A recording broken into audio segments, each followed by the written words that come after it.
Hello everyone केमती अच्छा समस्ते आशा करुँच समस्ते भलरे थे और मुझे भलर अच्छी आज मु पुणी से रेसिपी को नहीं आसूँ जो थे आप सर्ट्रे बहुत सारा भल पाइबा देते पनीर हैदराबादी मुझे चेष्टा कर जोटा मत सर्ट्रे बहुत सारा भल पाइबा देते तार लंग रेसिपी आनी जमीती कि आपण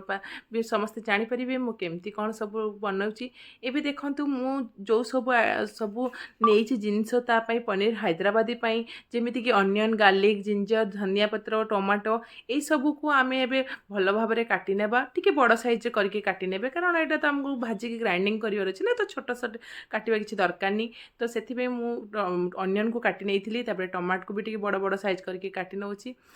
हाँ यही रेसिपी भी मो झीर बहुत फेवरेट रेसिपी कारण सी पनीर हैदराबादी कहले बहुत खुशी थाए तो सब पनीर आइटम सब बहुत पसंद बट स्पेशली पनीर हैदराबादी बहुत पसंद तो से बेसिकली मो घरे आमर है पनीर हैदराबादी ही करे तो देखो ये रेसुण को किसी काटिया दरकार नहीं गोटे आप छड़े रखिदे पारे यही सबको एवं भाजी नेबा तो ये सब देखो मुझे काटिकी सब भलसे रखीदेली तापर चलतु पैन नहीं पैन गरम करना पैन गरम कलापर तेल टिके पकईकी सब भाजी नहीं जावा कारण मुझे तेल दे देती भी तेल मुझे रखिपारि आ सेकेंड पुणी प्रोसेस करने तो देखो ये प्रथम अनियन पकईदेली काजू पकईदेली आ हाँ काजू सहित सबू जिनस को मुझे पकईदेकी भल भाव में भाजी नेबी टिके भाजी नहीं सारापर जमती कि गोल्डन गोल्डन होमती भल लगे तार स्मेल किसी रही तो से आमको भल भाव से भाजी नेबार अच्छी भाजी देकी देखो एबे पूरा परफेक्ट कलर आसीगला एबे सब तक को भाजी नहीं सारी तो ये काढ़ीदे मुझे हाँ कंचा लंका भी देती तक काढ़ी देकी ठंडा करने छाड़ीदे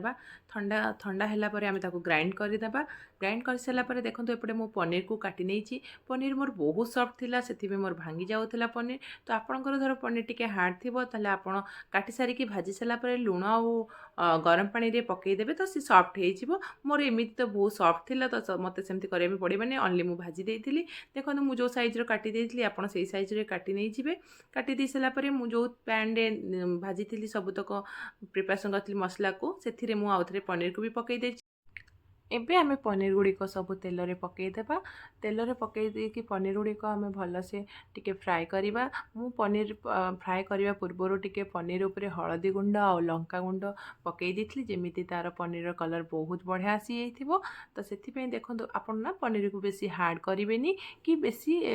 माने व्हाइट रहिबनी तो आमे जेमिति माने हल्का भाजी नहीं थिबा तो सेतिकी स्मूथ थिबो तो से टाइम रो आमे पनीर को काढी नेबा देखंतु एबे मोर परफेक्टली बढ़िया से भाजी तो आम काढ़ी दी ना बेसी लाल होती ना बेसी है व्हाइटनेस अच्छी तार परफेक्ट कलर आसी एवं आम रखि जो मसला गुड़िक ग्राइंड करवा तो देखो एवं मुझे ग्राइंडिंग जार नहीं तो से मसला गुड़े पकई देती आउ हाँ तो धनिया पत्र भी धोईकी भल भाव में पकई देती से पानी ऐड करके आपड़ बढ़िया से स्मूथली बटर बनइबे भल से ग्राइंड करने आ जो पैन नहीं मुझे सेम पैन गोटे पैन रे मुझे आउ टे तेल ऐड करली आ गोटा मसला रे मु डालचीनी अलैच गुजराती यही सब को लेकिन मुझे पकईदेली तार जमी भल फ्लेवर आसीजिवो आउ देखो केते सुंदर स्मूथली बटर बनी आउ तार माने कलर भी बढ़िया से आसी आ बढ़िया भी लगे तार कलर देखापी मत तो बहुत बढ़िया देखा लगे आ खावाई भी से बहुत जबरदस्त टेस्ट होता है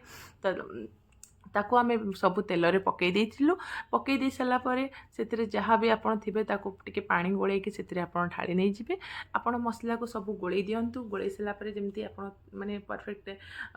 माने ठीक आसीबो तापर आमे सेतिरे गुंड मसला ऐड करि नेबा मु गुंड मसला तो बेसिकली हळदी गुंड लुण आ लंका गुंड जीरा गुंड आ धनिया गुंड एतिकी मु गुंड पकई कि सेतिरे मसला को भाजी नैथली मु बेसिकली सब रेसिपी रे आपन देखिथिबे मु बेसी किछि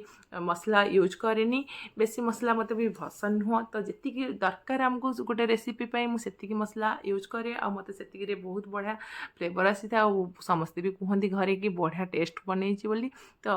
आपण भी थे मो रेसिपी थोड़ा ट्राए करूँ आउ केमती कहतु आम ए सबुतक भल भाव में गोले नहीं गोले नहीं सारापर मुझे भल भाव छाड़देवी जमीक तेल छाड़ी न आसवा पर्यंत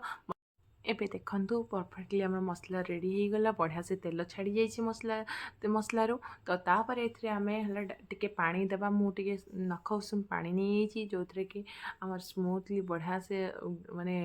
ମସଲା ସହିତ ପାଣି ମିଶିଯିବ। ଆଉ ଏଥିରେ ଡାଇରେକ୍ଟ ଆପଣ ପନିର ପକାଇବେନି, କାରଣ ପନିର ଅଲମୋଷ୍ଟ ଆପଣ ଭାଜି ଦେଇଛନ୍ତି। ଦେଖନ୍ତୁ ଏବେ ମସଲା ଟିକେ ପାଣି ଫୁଟି ଆସିଲା ପରେ ସବୁ ପନିରକୁ ମୁଁ ଏବେ ପକାଇ ନେଇଛି। ତାପରେ ତାକୁ ଆମେ ଟିକେ ଭଲସେ ମାନେ ମିଶାଇ ଦେବା। ମିଶାଇ ଦେଇ ସାରିଲା ପରେ ଏଥିରେ ପନିରକୁ ଟିକେ କିଛି ସମୟ ଛାଡ଼ିଦେବା, ଯେମିତିକି ସେ ପନିର ଭଲସେ ମସଲା ସହିତ ମିଶି ଯାଇଥିବ। ଆପଣ ତାପରେ ଟିକେ ଫ୍ରେଶ୍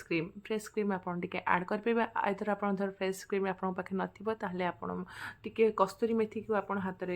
ଦଳି ଦେଇ ସେଥିରେ ପକାଇଦେବେ। ଆଉ କସ୍ତୁରୀ ମେଥିର ଫ୍ଲେଭର ବି ବଢ଼ିଆ ଆସେ, କାରଣ ମୁଁ ଏତେ ଧଣିଆ ପତ୍ର ଦେଇଛି ବୋଲି ଆଉ ଫ୍ରେଶ୍ କ୍ରିମ୍ ପକାଇଲି ବୋଲି ମୁଁ କସ୍ତୁରୀ ମେଥି ୟୁଜ୍ କରିନି। ଆପଣ ଚାହିଁଲେ କସ୍ତୁରୀ ମେଥି ମଧ୍ୟ ୟୁଜ୍ କରିପାରିବେ, ଆଉ ତାର ବହୁତ ବଢ଼ିଆ ଟେଷ୍ଟ ଆସେ। ଏବେ ମୁଁ ପନିରରେ ସୁଗାର ଆଡ଼୍ କରିଛି, ଆପଣ ଚାହିଁଲେ ସ୍କିପ୍ କରିପାରିବେ, ନହେଲେ ଆଡ଼୍ କରିବେ। ଆପଣ ମୋର ଯେହେତୁ ଛୋଟ ଝିଅ, ମୁଁ ସେଥିପାଇଁ ଟିକେ ସୁଗାର ପକାଇଲି, ଯେହେତୁ ତାର ଟେଷ୍ଟ ଟିକେ ସୁଇଟନେସ୍ ରହିବ। ପନିର ଜିନିଷ ପ୍ରାୟତଃ ସୁଇଟନେସ୍ ହିଁ ଭଲ ଲାଗେ। ତ ଦେଖନ୍ତୁ ଏବେ ମୁଁ ଗରମା ଗରମ ରୁଟି ନେଇଯାଇଛି। ଆପଣ ପନିର ହାଇଦ୍ରାବାଦୀକୁ ରୁଟି ସହିତ, ଆଇଦର ନାନ୍ ସହିତ, ଭାତ ସହିତ ସବୁଥିରେ ଖାଇପାରିବେ। ତ ସେଇଟା ଏମିତି ଗୋଟେ ରେସିପି କି ସବୁଥିରେ ଆପଣ ନେଇପାରିବେ। ଆଉ ଦେଖନ୍ତୁ ବଢ଼ିଆ ସେ ମୋର ଗ୍ରେଭି ହେଇଯାଇଛି, ବହୁତ ସୁନ୍ଦର ଦେଖାଯାଉଛି। ପନିର ବି ବହୁତ ସୁନ୍ଦର ଲାଗୁଛି। ଆପଣଙ୍କୁ ଧର ଏଇ ଭିଡ଼ିଓଟି ଭଲ ଲାଗିଛି ତାହେଲେ ନିହାତି ମୋତେ ଜଣେଇବେ। ଆଉ ହଁ, ଆପଣମାନଙ୍କୁ ଧର ଏମିତି ସବୁ ଭିଡ଼ିଓ ମୋର ଲଙ୍ଗ୍ ଜିନିଷ ଜାଣିବାର ଅଛି, କିମ୍ବା ସବୁ ଆଇଟମ୍ ଗୋଟେ ଗୋଟେ ପ୍ରୋସେସ୍ରେ ଷ୍ଟେପ୍ ବାଇ ଷ୍ଟେପ୍ ଜାଣିବାର ଅଛି, ନିହାତି ମୋତେ ଜଣେଇବେ। ଆପଣମାନଙ୍କୁ କେମିତି ଲାଗିଛି କହିବେ। ଆଉ ଧର ଭଲ ଲାଗିଛି ତାହେଲେ ସବସ୍କ୍ରାଇବ୍ କରିବେ, ଆଣ୍ଡ ଲାଇକ୍ କରିବେ, ଆଣ୍ଡ ସେୟାର କରିବେ। ଆଉ ଢେର ସାରା ଭଲ ପାଇବା ଦେବେ। Thank you.